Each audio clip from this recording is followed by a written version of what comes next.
Hi, இந்த வாரம் 3 interesting webinars உங்களுக்காக காத்துட்ருக்கு. காலையில் 10 மணிக்கு டாப் பயாசிஸ் யூ ஷுட் ஃபைட் அப்படிங்கிற வெபினார் நடக்குது. மத்தியானம் 12 மணிக்கு 2 வெபினார் இருக்குது. ஒன்று வந்து நேவிகேட்டிங் த சிமெண்ட் பிஸ்னஸ், இன்னொன்று வந்து using MS for asset allocation. எல்லா வெபினாரோட ரெஜிஸ்ட்ரேஷன் லிங்க்கும் டிஸ்கிரிப்ஷனில் இருக்குது. ரெஜிஸ்டர் பண்ணுங்கள். தேங்க்ஸ். நினைக்கிறது ஒன்று, நடக்கிறது ஒன்று. கொஞ்ச நாள் முன்னாடி டாரிஃப் போட்டாங்க யூஎஸ் கவர்மெண்ட். ட்ரம்ப் அனௌன்ஸ் பண்ண டாரிஃப் எந்த நாட்டுக்கு எதிராக ரொம்ப அதிகமாக இருந்தது அப்படின்னு பார்த்தீங்கன்னா சைனாக்கு அகெயின்ஸ்டாக ரொம்ப இருந்தது. அதே போல் வியட்நாம் போன்ற நாடுகளுக்கு அகெயின்ஸ்டாக இருந்தது.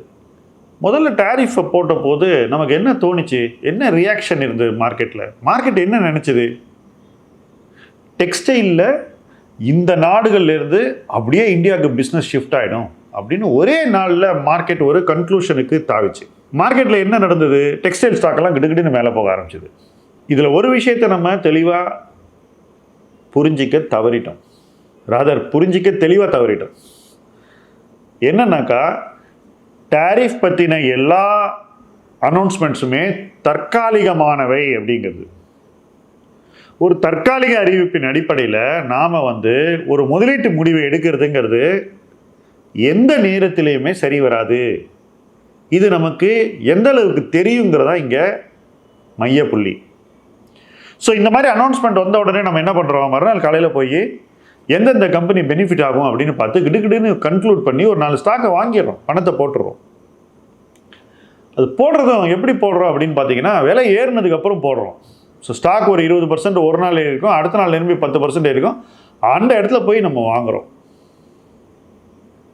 சில வாரங்கள் கழித்து அமெரிக்கா என்ன பண்ணுறான், டாரிஃபை குறைச்சிடுறான்.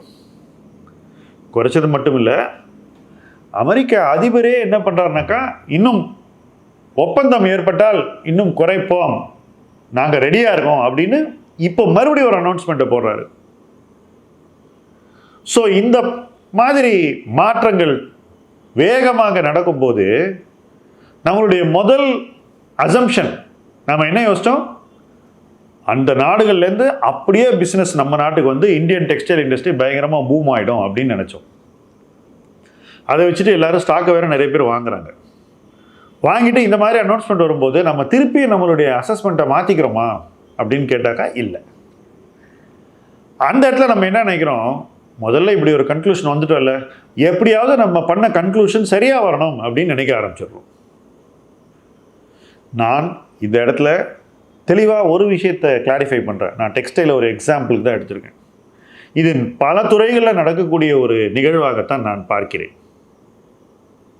ஸோ நம்மளுடைய அசம்ஷன்ஸ் அவசரமாக எடுக்கப்பட்டவை, அந்த அசம்ஷன்ஸுக்கான கன்க்ளூஷன்ஸும் அதைவிட அவசரமாக எடுக்கப்பட்டவை, அந்த கன்க்ளூஷன்ஸின் அடிப்படையில் எடுத்த முதலீட்டு டெசிஷன்ஸும் வேகமாக எடுக்கப்பட்டவை. இந்த வேகம் எதுவுமே விவேகம் இல்லை. நம்ம நினச்சது ஒன்று, நடந்தது இன்னொன்றுனாக்கா, அப்போ நம்ம டெசிஷனை மறுபடியும் போய் அளவிட்டு பார்க்கணும். உண்மையிலேயே கம்பெனிஸ்க்கு இதனால் பெனிஃபிட் இருக்கா, எந்த கம்பெனிக்கு நிஜமாகவே பெனிஃபிட் இருக்குது, நாம் அந்த கம்பெனியை தான் வச்சுருக்கோமா, இல்லை நம்ம வாங்கின கம்பெனிக்கு பெனிஃபிட்டே அதிகம் வராதா? ஏன்னா டெக்ஸ்டைலுங்கிறது ஒரு இண்டஸ்ட்ரியில், அதுக்குள்ளே பல இண்டஸ்ட்ரீஸ் இருக்குது. நெட்வேர் இருக்குது, ஹோம் டெக்ஸ்டைல்ஸ் இருக்குது, மெட்டீரியல்ஸ் இருக்குது, பிராண்டட் ஷர்ட்ஸ் இருக்குது, பேண்ட்ஸ் இருக்குது, நிறைய ஸ்போர்ட்ஸ் சார்ந்த வேர் இருக்குது, இன்னர் வேர் இருக்குது, இப்படி பல ப்ராடக்ட்ஸ் இருக்குது.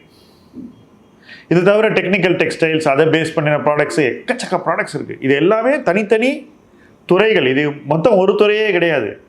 ஆனால் நம்ம என்ன பண்ணோம், இதை ஒரு துறையாக பார்த்து அசம்ஷன்ஸ் போட்டு கன்க்ளூஷன்ஸ்க்கு டெசிஷன் எடுத்து காசையும் போட்டாச்சு. எப்போ? மார்க்கெட் ஏறினதுக்கப்புறம்.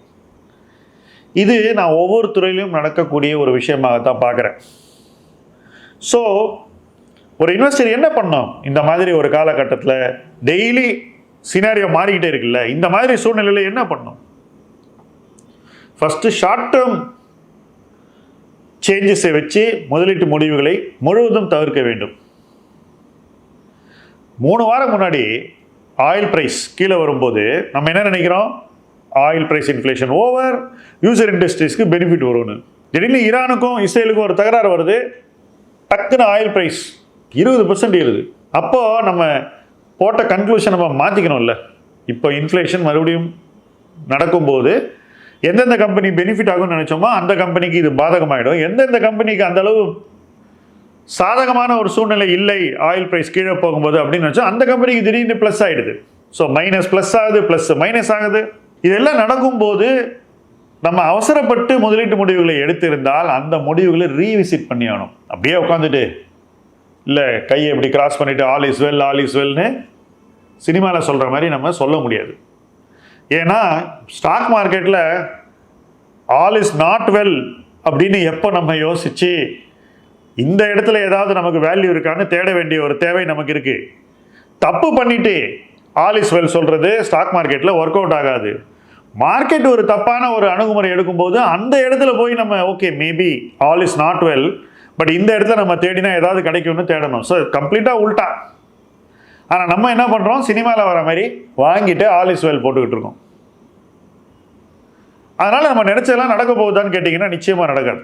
ஏன்னா ஒரு ராங் அப்ரோச்சில் எடுக்கப்பட்ட அசம்ஷன்ஸ், அந்த அசம்ஷன்ஸின் அடிப்படையில் எடுக்கப்பட்ட முடிவுகள் கன்க்ளூஷன்ஸ், அந்த முடிவுகளின் அடிப்படையில் எடுக்கப்பட்ட முதலீட்டு டெசிஷன்ஸ் நிச்சயமாக சோதனைக்கு ஆளாகும். அப்படிப்பட்ட ஒரு சோதனையான ஒரு காலகட்டத்தில் நம்ம இருக்கோம்.